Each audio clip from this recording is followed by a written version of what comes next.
Hey guys, welcome back to my channel. If you're new here, welcome to my channel and happy fall. My most favorite season of the year because it's time for some apples. This is going to be a Jewish apple cake.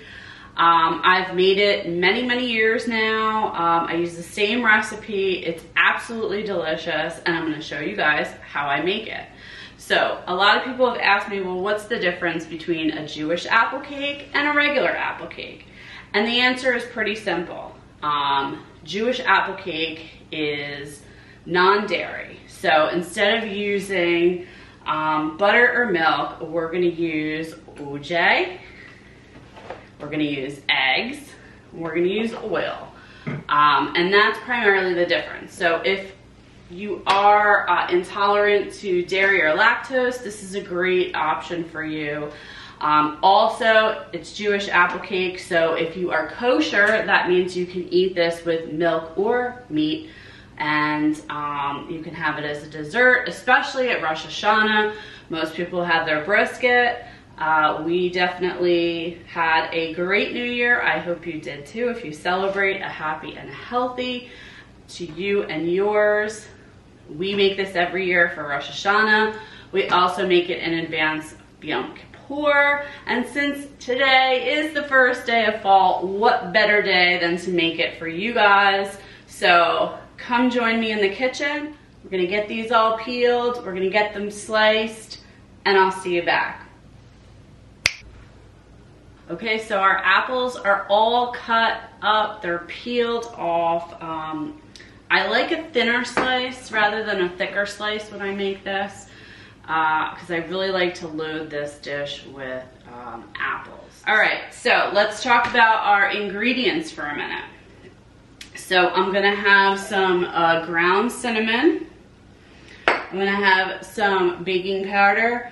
I have my flour, I have my sugar, I have my salt, pasture-raised organic eggs that we're going to be using. You're going to get that really deep yellow. You're going to know that you're getting a very high nutritional content in your egg. I have oil.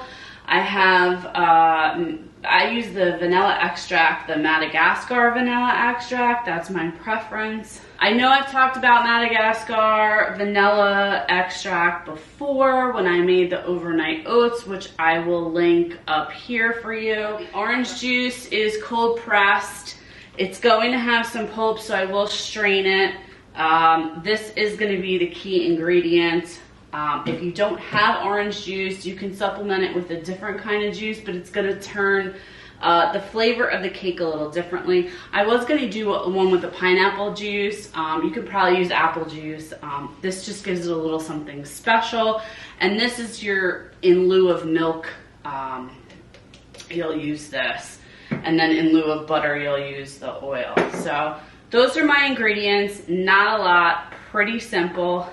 I'm gonna start my assembly of my wet ingredients.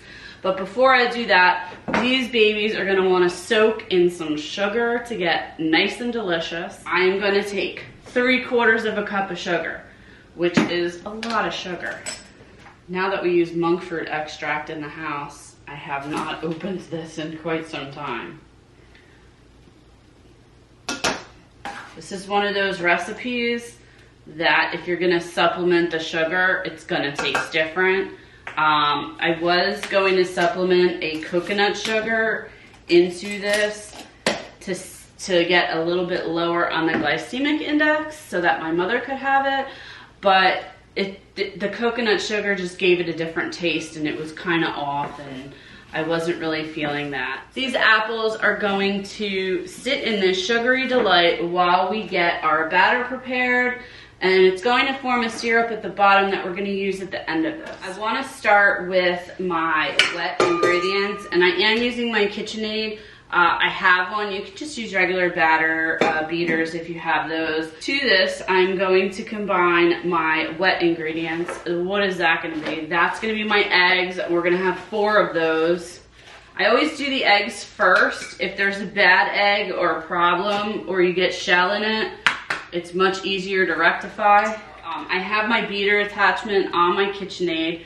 So we have 4 eggs, and 2 cups of sugar. So like I said before, this is going to be very, very, very, very sweet.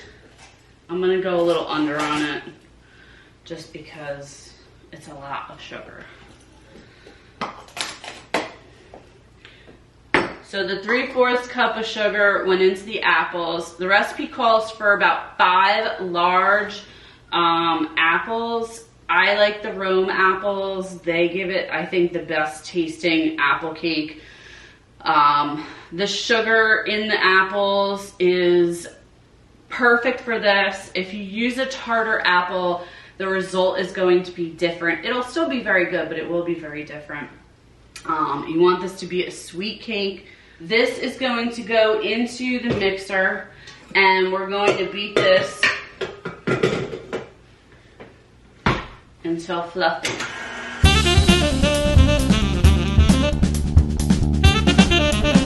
Now that this mixture is fluffy and beaten, I'm gonna work on getting my dry ingredients into the bowl and start to assemble.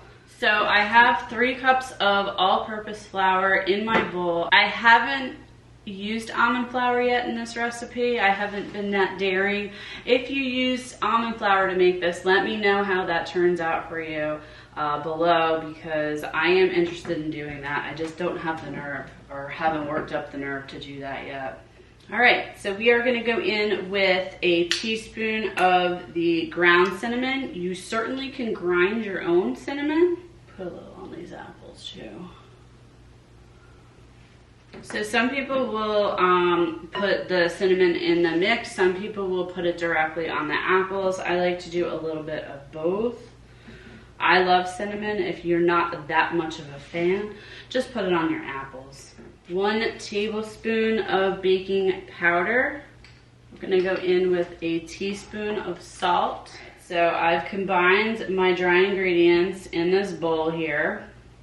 It consists of 3 cups of flour, a tablespoon of baking powder, a teaspoon of salt, and some cinnamon. So now we're going to alternate flour, oil into the bowl until everything is combined.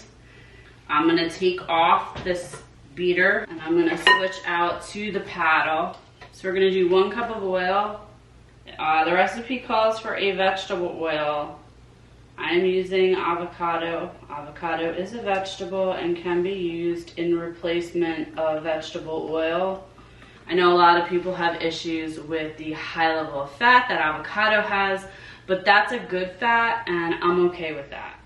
All right, so I'm gonna put this down. I'm gonna lock it into place. I'm gonna start out on a slow setting.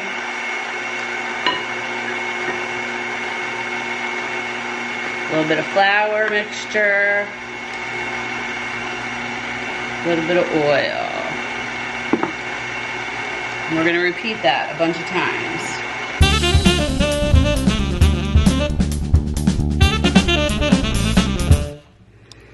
All right, as you can see, this is my consistency. It's quite battery. It's delicious. I didn't forget about the orange juice or the vanilla extract. Now's the time I'm going to add a 1/4 cup of the orange juice and a tablespoon of the vanilla extract, and I'm going to beat this until it's completely combined.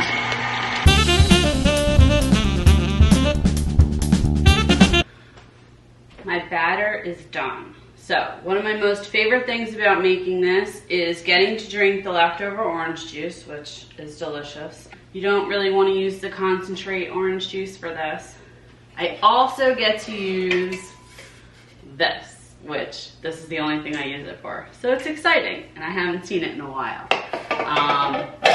So I've greased this up, but good. All right, those apples that have been sitting and getting really extra happy in this sugar. How do we get the apples and the batter to mix together and be even? We're gonna layer. So I'm gonna put a layer of apples, then I'm gonna put the mixture, then I'm gonna put some more apples, then some more mixture. You get the point. This is the process. Let's get to it.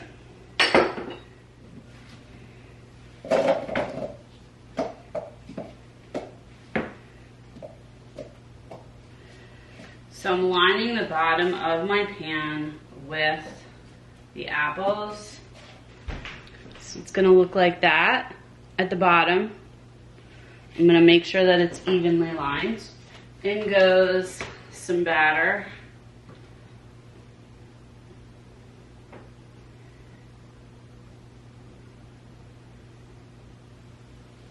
So basically I've covered the apples with some batter, and now I'm gonna add some more apples to this middle layer. So now I'm gonna put the rest of this on top.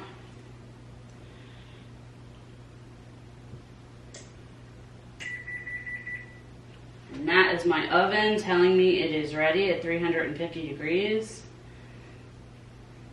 Now I'm going to take my remaining apples and I'm going to put them on the top of this. So remember, when you're using a bundt cake pan, the top becomes the bottom and the bottom becomes the top when you flip it over, which is why I lined the pan with a lot more apples, so that when I flip it, you can see it'll have a nice layer of apples on the top. You'll see that middle layer, and then the bottom, which will have the fewest number of apples.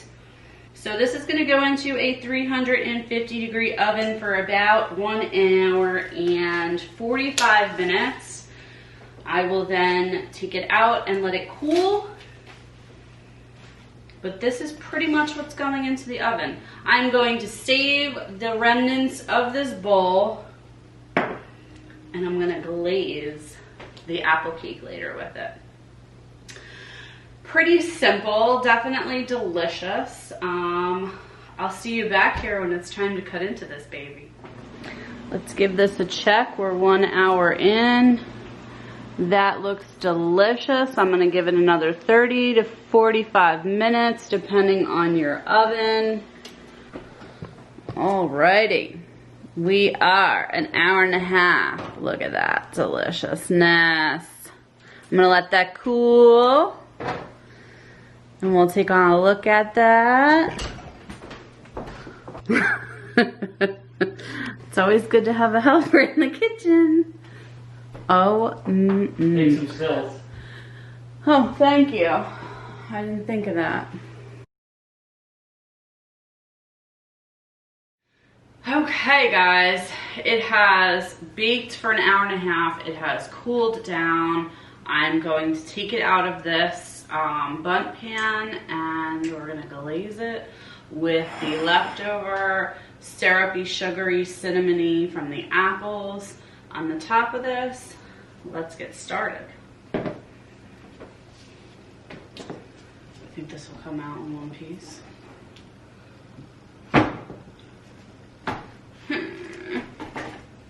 Yay! Yay! Okay, few casualties. Hardly. Looks good. Oh my god.